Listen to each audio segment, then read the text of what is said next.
What's up, guys? Good morning, afternoon, night, whatever. This is Jeannie for the one and only African Superstar. I'm back in my hood on a quiet street in East Legon. Today, I have a couple of things I need to do. So, funny story. So yesterday, I was sitting in my place and suddenly the power goes out, okay? And, you know, we have power outages here sometimes, otherwise known as doomsday. That's kind of the local term for it. So I was sitting there. I was taking my hair down because, you know, the weekend starts tomorrow. I'm getting ready to get ready for the weekend, And anyway, I was taking my hair down so I could wash it, whatever. And the power goes out.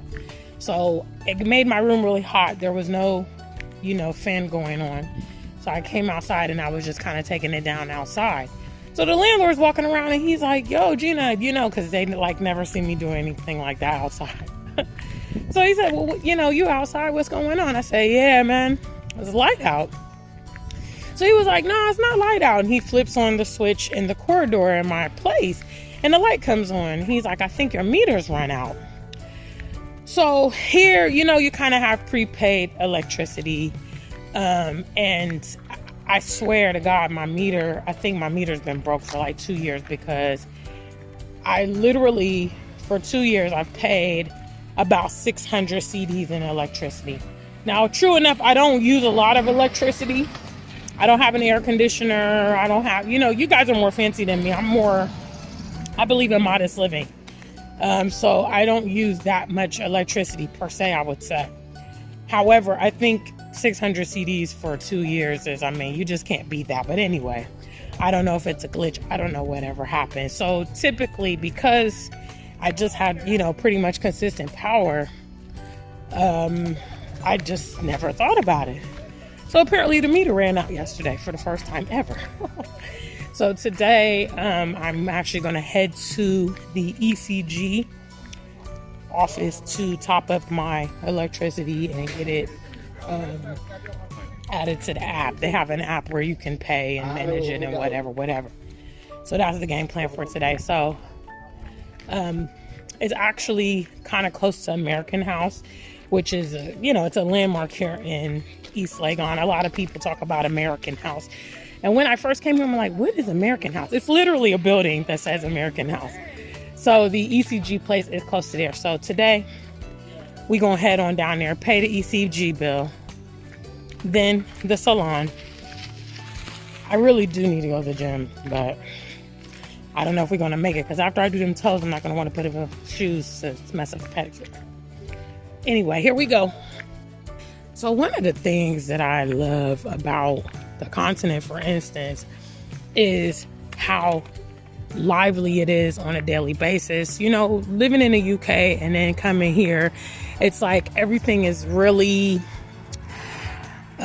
organized in the UK. Everything's very robotic and there's routine. And people are literally, to me, they look like little robots, especially when I leave Ghana and I go back, because it's like people are literally free here. They do whatever. Some people can argue that creates a problem, but I like the freedom. I like being able to do whatever you want to do whenever you do it. You know what I mean? And I think it makes for extremely exciting people watching.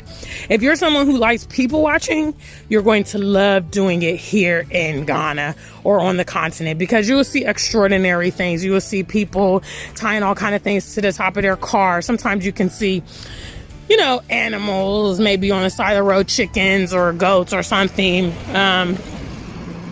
You see people driving anyhow.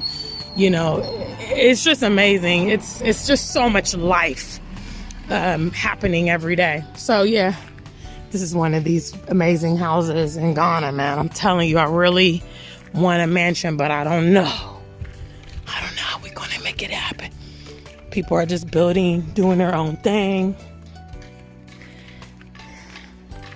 So I actually took a different route to get to the main road today instead of just walking up to the main road. This is a popular restaurant here. They do donuts. Ghanaian owned and operated, Dough Man. I've had some of their donuts. They're really tasty. And they also do donut burgers, which are also good. I had one of those. Mr. Fifi ordered me some of these for the first time when he was here. And he just sent me like a little package for lunch. It was really nice. That was the first time I had it. Shout outs to my Odo for this delivery of donuts. Master Fee. They're really nice. You should come back and help me eat them.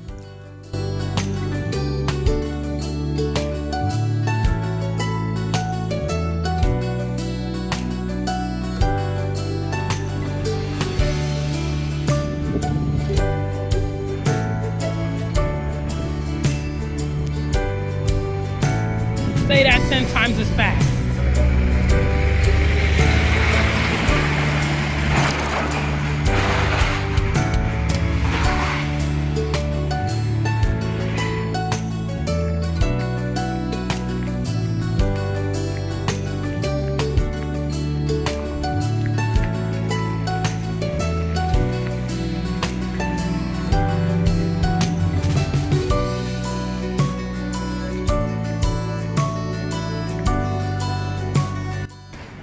So I've gotten back to the busy Bawaleshi Road.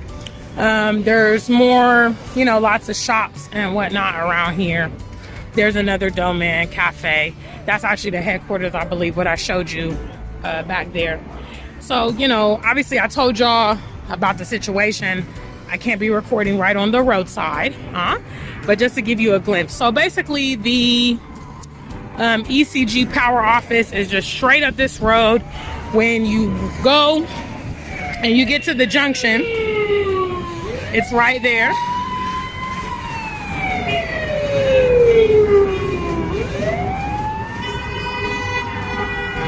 Traffic kind of crazy. Looks like there was an ambulance, so people are following the ambulance. All these people with the hazard lights, you know, they be doing their own thing here, you know what I'm saying?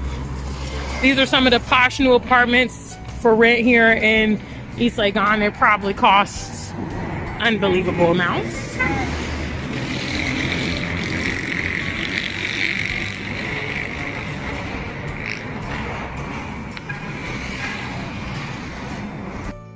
Okay guys, so I've walked up to the junction. It's like a T-junction and the building is just right there. So you can actually do several businesses there, but you can pay the ECG. So we're gonna go ahead and get over there and go pay the ECG. Simple.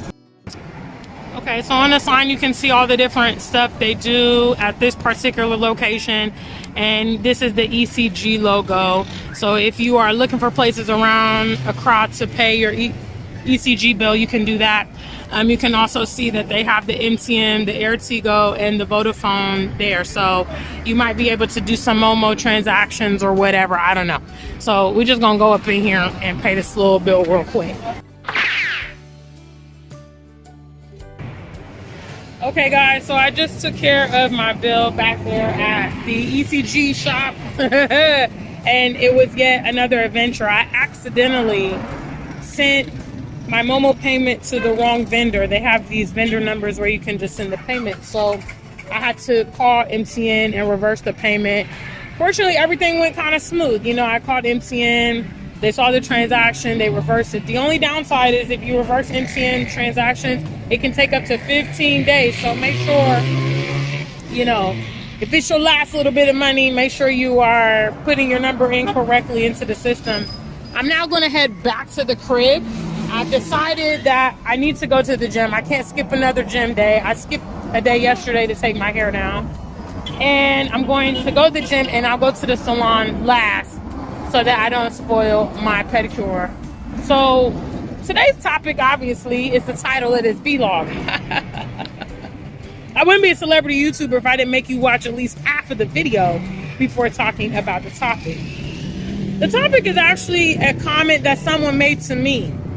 99% of the people you meet in Africa are going to want to travel abroad.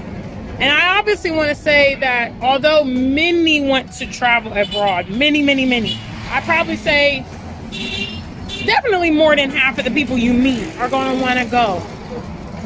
There are people here that are happy here, that like it here, that have no desire to travel abroad.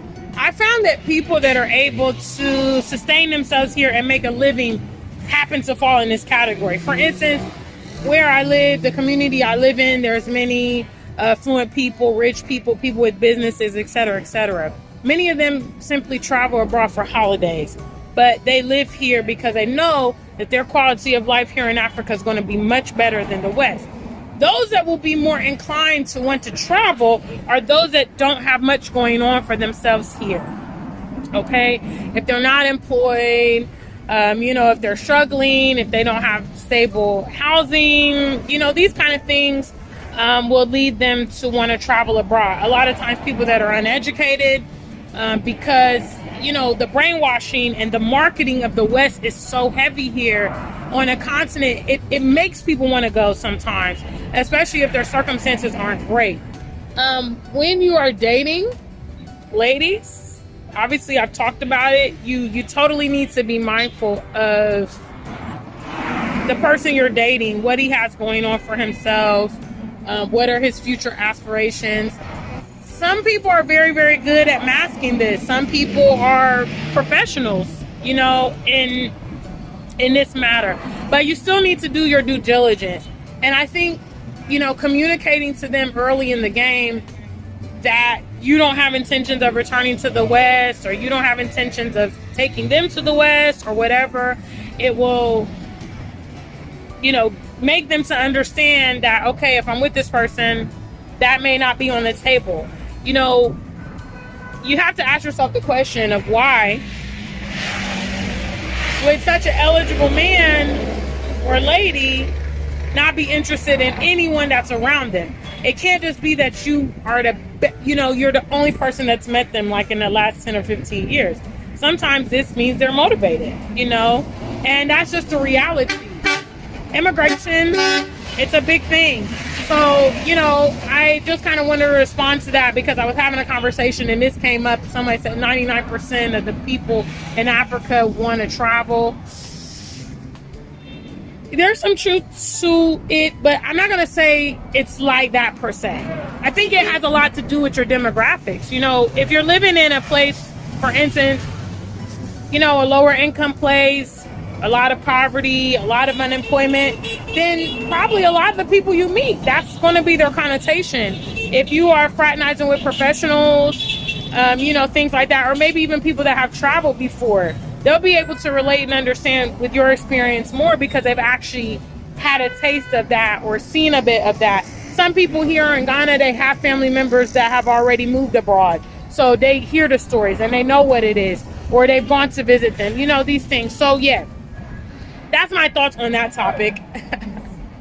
I hope you guys enjoyed this vlog. Until we meet again, stay black and true. If you ain't black, just stay true.